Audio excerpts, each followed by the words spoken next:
Well, it's very important. Firstly, it's one of the hot topics that me as a life coach have to deal with all the time because people come to me and say, I've not been successful with my life. Help me. I'm a failure. I haven't achieved what I wanted to achieve and all the rest of it. And it's such a wonderful topic because the word success is so highly charged and it's very much based on perspective.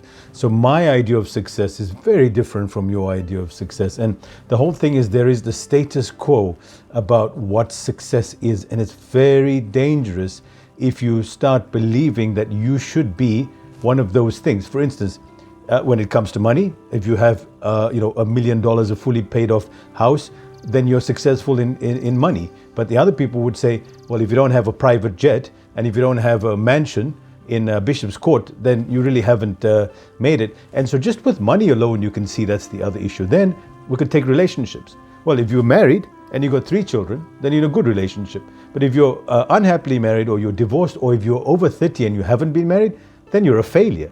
And this is where we get into all these subjective types of terms. And of course, we're going to be talking more about the job environment specifically, but it's very important to understand that success is entirely based on perception, and it's very subjective. Before you get carried away saying, I'm a failure, look at what it is that you're evaluating and say, is it according to you or is it according to a specific standard? Now, is that standard the one that you want to use as a metric for your life as to what is successful and what isn't successful?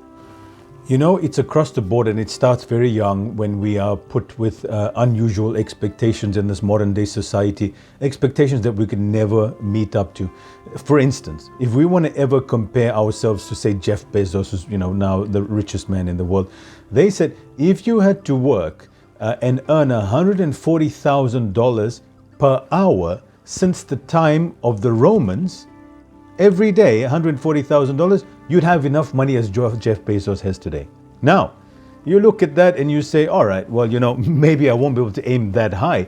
And the whole thing is, so talking about an age category is really important. So when we at school, the poor teenagers are put under huge pressure. And the thing is, it's not the parents so much that are putting the pressure. We're putting the pressure about doing well at school and all the rest of it. They go into social media. Now they've got to look like, Justin Bieber, or I don't know who's the hottest guy out there or who the hottest female is. And there's a lot of pressure, this whole TikTok phenomenon and all the rest of it, because our priorities have changed even amongst that age group. So it's very difficult to compete. Then in our 20s, we're now competing with who wants to be, American Idol. We've got this whole celebrity kind of thing. And so it's the new age of the, what do you call them, the millennials and post-millennials and the Generation Z and 1,000 other terms that they've used. And the pressure is just mounting, but the pressure is not real. Think about it, look, man, back in the days, 400 years ago, well, before we were around, hopefully, but priorities was different. It was like, okay, they didn't have this international stage that they were acting. There was not like 16 million people, in that same sort of network. They were looking around their friends and they had a network of, say, 40 people. And within that 40 people, they say, well, Lukman's doing well because, he's got 2 of his children are going to school and they can pay the bills. And the other one is doing that and the other. Nobody's going off in this particular way that now we've got this type of pressure. It's impossible to compete. I mean, think about it. You're there on Instagram and I can show because I'm, on one platform I'm very popular. I've got 60,000 followers, and another platform I've got 12 followers. And I'm like looking at Instagram and like, is it something I'm saying? Is it something I'm doing? But then of course, do you need the validation? And then in our 30s, it grows, and in our 40s, but then in our 50s, people come and see me and say, you know what, I've chased after all this nonsense and I've wasted so much of my time trying to be successful according to industry standards. And you know what, Rashad? I need to start again now because I've got whatever life I've got. I want to live it well, man. I want to live it under my own conditions, not under what society says. Because I knew then that I couldn't meet the expectations of society. But now, all the more, I have all the proof because I've achieved everything they say that I wanted to do. And then, the wife has an issue, or the husband has the issue, or the child has an issue that you didn't predict. So now you have the perfect children, and one of the children ends up being a bit of a rebel, and everybody says, oh, he's a horrible parent. But it's nothing to do with you. So you never will succeed trying to make people happy and try to meet that international standard or even the society standard of success. So make sure you measure success according to your metric, not according to public perception. I always say that life didn't make sense before COVID. It's just now become more apparent, because we were pushing against this idea of success, which is a very nice lead into this particular conversation, is that we had this, expectations that we were going to be successful once we reached that position of CEO or senior manager or even a head plumber, for instance, right? And then we get to that position and then we're not sure if we're going to actually get that joy, because what we all do is we're invested in the outcome. We're not invested in the process. So let me explain that. We cannot celebrate and be happy until we reach that position at work, or if you're trying to look good and you're going to the gym or you want to take on a diet. I can't be happy until I hit that particular target and look like, I don't know, some kind of a Hollywood actor. And that's not fair on yourself to be able to do that. So now, with everything that's happened with COVID and the unsettlingness, I say here's a wonderful time to stop. And I say that the universe or Allah has given us a retreat, a timeout where we've got nothing to do, where we're sitting around the house. Obviously, we're now progressed past that, and we're over the lockdown period, and say, where were we going, and would we like to go the same way again? Now, we can call that a failure. Say, for instance, because we got laid out of work because of COVID, or that we're not performing so well at work. But then ask the question: is this something that I want to do? And it's time to have difficult conversations with yourself, not by avoiding the topic, but by going into it and saying, what is my life about? What am I trying to achieve? And was what I was doing to pay the bills going to ultimately make me happy and make me feel fulfilled and nourished? And will it lead to those things that will allow me to spend more time with my children, with my family, with my parents, with those things that are so dear to me, giving back to the community? Is this getting me there?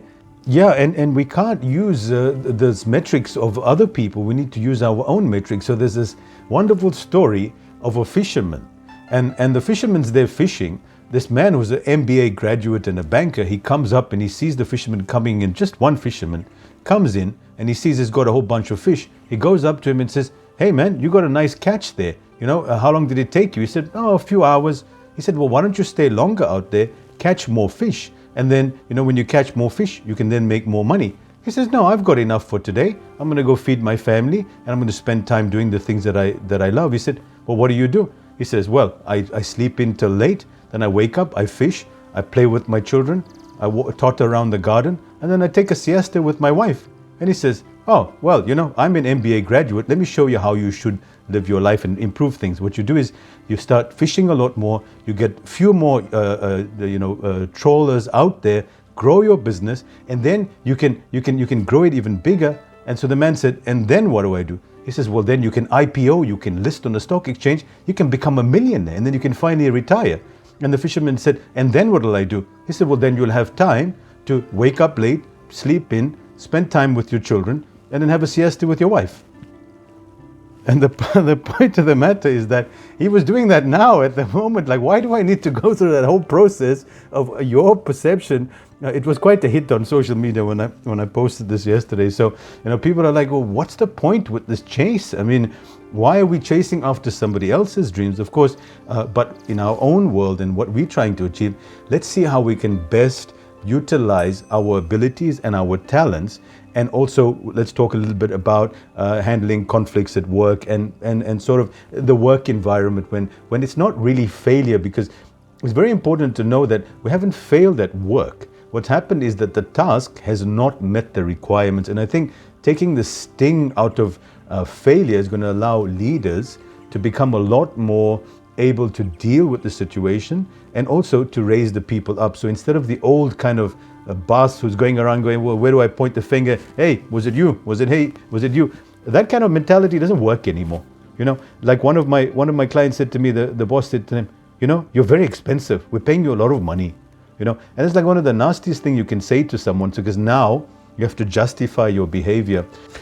Okay, so what's very important is that now that we know we're talking about achieving a particular outcome rather than a failure. So say, for instance, we had a target of doing something a particular way, but we didn't meet that target. How do we sit around as leaders in order to effectively communicate what has happened, what didn't work, and to try to avoid the blame game and say, well, it's this guy, get rid of him. And if it is that guy or that woman specifically, then do not use that group kind of scenario to go and point the finger. Take them aside and have that conversation. But the idea is to get them together saying, okay, let's say, for instance, we were trying to meet a company target of 10 million Rand and we only got to 8 million Rand. So get the team together, sit them down, look at what was the well-defined goals that we set aside, and then let's see how far did we get along them. Because then you don't have to go around and say, well, we didn't know what was going on anyway, but we didn't meet the target. And so for a leader, have clear measurables, set the outcomes, have no confusion, no wrong expectations, and then say, guys, we're always supposed to pull our weight together in order to contribute towards a team. Now, instead of saying, where do we point the finger? How did we not meet these goals? And let's evaluate based on the documents, and always avoid making it, pointing fingers and then identifying faults. And remember, in anything that we've achieved, we still made 8 million Rand. And a good leader knows how to focus on the positive. So don't sit there going about the 2 million Rand target that I didn't meet, because you're going to come across like a dictator, right? Because you've got an ethos of perfection. Well, that's what we're hoping that you have, because if you're just trying to meet numbers, and there's this wonderful saying that says KPIs kill people, because it kills you inside when you've got a measurable that you have to hit this target, otherwise you're not worth anything. So the good leader knows, okay, well, we've come this close, how do we refine the process? And in order to refine the process, we need to get facts, and the facts speak. So get the facts out, compare, analyze, and then get input. Even though you may feel, and hopefully you won't, but some leaders are like, well, these guys haven't met my requirements. As one of my clients said to me, they're not pulling their weight around here and I'm getting a bit tired of this, And I said, well, then you're not meant to be the leader. You're meant to be the guy sitting on the outside complaining. But if you're the leader, then you've got to get the people together and say, guys, us as a team have to work together. There's this wonderful concept called emergence. Emergence is that in nature, there isn't one central leader. That leaders emerge together. Like if you see a flock of birds all of a sudden in the sky, they just take a sharp change of direction. They turn left, they turn right, they do all these types of things. You see shoals of fish in the water as well, changing direction. You see this all over in nature. And so what you're having is this emergence, which means there's a group dynamic that's happening there. And that requires us all in our teams to be at the same wavelength, which means that we are all aligned for the greater goal and not from an ego point of view. And for a leader to be able to do this requires courage, because their bosses may be just trying to hit numbers, but your people are not going to be motivated. And getting somewhere in between requires you to really level up and say, I can't carry on like a dictator and I can't just be pushing numbers, but how do I get these results? And that's what we're going to talk more about as well. Yes, well, failure as defined as we did before is very important, but in a work situation, what they're talking about is that they've got an expectation that's been set by their managers and they're not meeting up to it. So, two things. Number one, have those expectations been clearly outlined, and did you agree to them in the beginning? Because a lot of the times we're already assuming we're a failure, but we're not. So if you feel, look, yes, I did agree to them because I had in mind I would be able to achieve them, but then if I'm slacking, then I need to own my story and say, listen, I'm slacking. I've got to speak up and I've got to take responsibility. Or secondly, say, look, things have changed. I didn't know the work would be this difficult, but it's about having difficult conversations and not fearing repercussions. Of course, failure is your opportunity to grow. Like you said with Oprah Winfrey and all the other type of celebrities, is that this job is not the end of the world, right? But at the same time, this boss did invest their time and effort into you. And so it's just your right duty as well in saying, listen, boss, I think we have a mismatch about expectations here, and have honest conversations. And if you've been slacking, then you need to be honest. And if it means that you need to leave because you failed the team, right? Because you're slacking for one reason or the other, then it's time to go. Because a lot of people stick around and then they put the blame game and says, yeah, but he's like this and he's like that and she's like this and she's like that. Own your story and then take accountability. That's really important. The sooner you do that, the sooner you can move on to owning it and then doing something you love. Because you're sitting at the company, claiming that you're going to do this, that, and the other, almost in a threatening way, and this happens all the time, I must tell you, in the companies, that's just dragging out the process. You're making more enemies, and you're actually confirming more of your victim identity, which means that you're going to end up doing the same thing in another job. So for me, be honest, admit that you didn't succeed at this particular thing, and move on as quickly as possible. But it's not, I'm a failure in life, because that's a very broad statement that has no validity whatsoever. Failing at life, there isn't such a thing as failing at life. It's almost saying like a cat failed at life because he couldn't find his supper to eat. It doesn't work like that. You don't equate that particular scenario about failure. But what's more important is to be able to overcome this failure and then move forward. In other words, how do we learn from this? And when you're feeling like you failed at something, what you need to do immediately is get a piece of paper and a pen out. Because like I said, your brain is a self-sabotaging machine. It will make you take the situation to such a far extent where you're really beating yourself up. I mean, and you play out scenarios. I remember when I got fired from my job, I went to my wife and I said to her, oh, the boss said I did this and I did that and I never did that and I never did that. And then she said to me, did he really say that?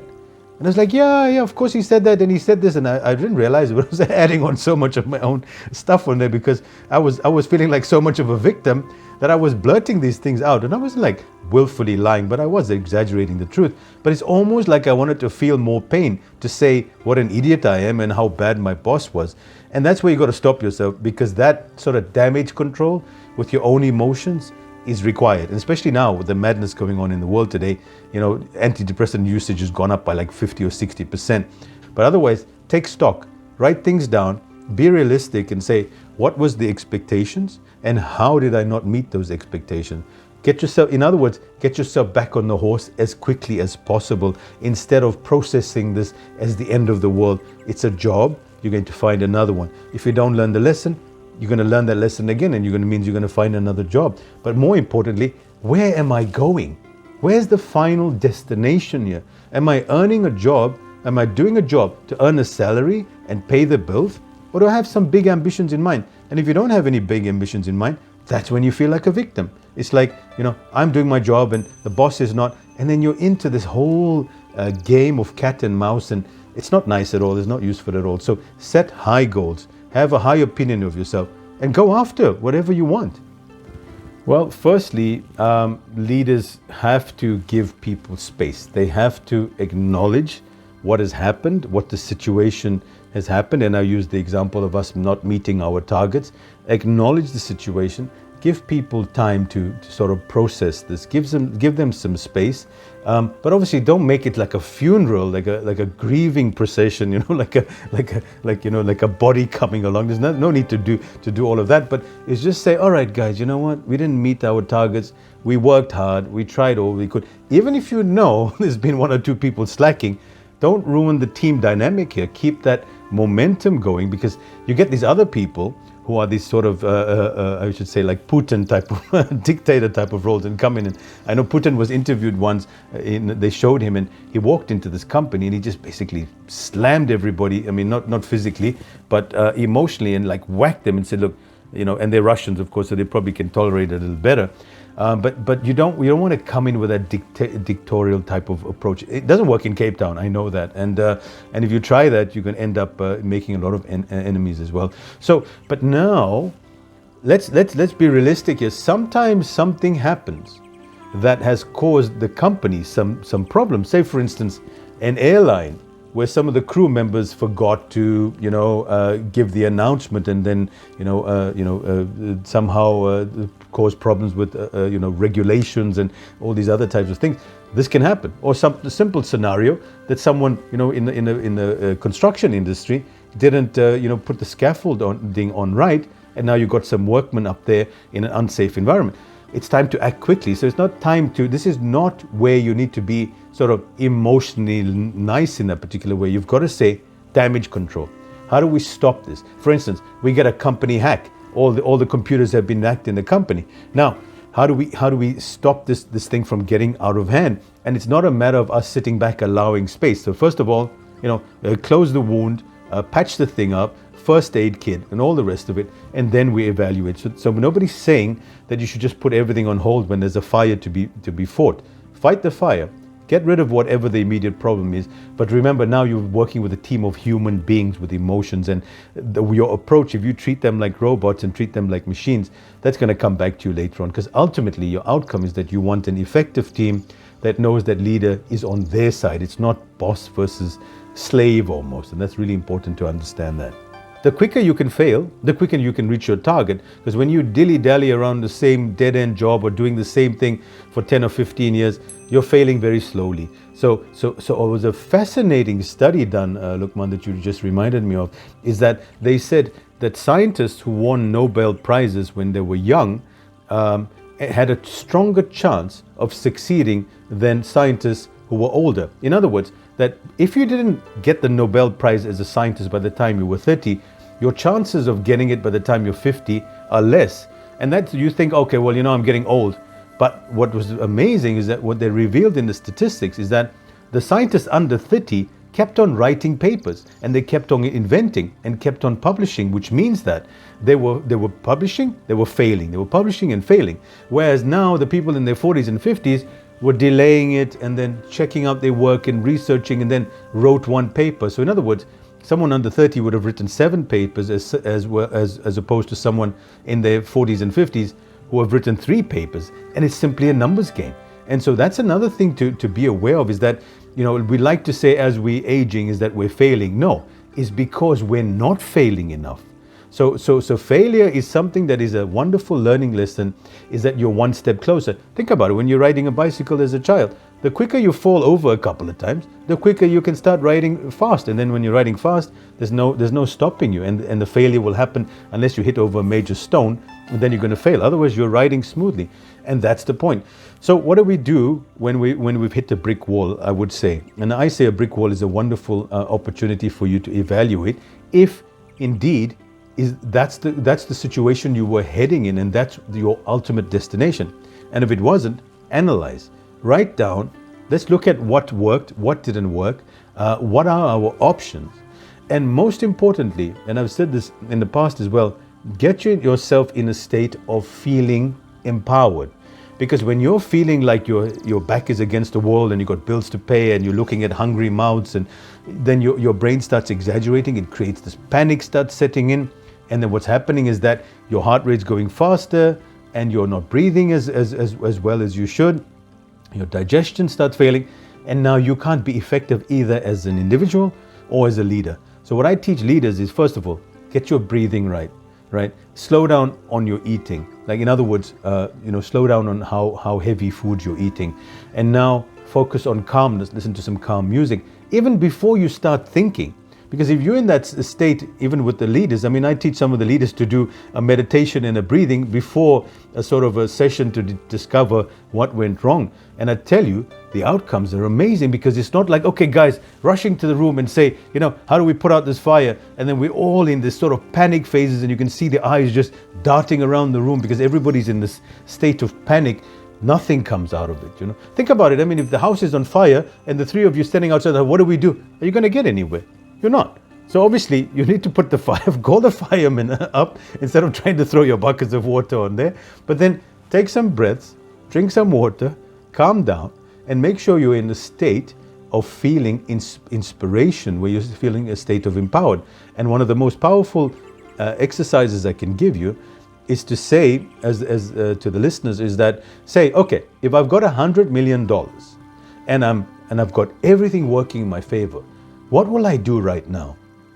What that's doing is forcing your brain out of survival mode and into creative mode. It's because now I'm removing your restrictions, because it's all imagination, right? And when you feel like there's no restrictions, you start becoming more imaginative. That's why a child will come up with the most ridiculous ideas, and sometimes, if you listen carefully, they may say something that's quite profound, because they're not in that limitation, that limited way of thinking. And so even for leaders, I say to leaders as well, sit around and become very creative by thinking outside of your parameters.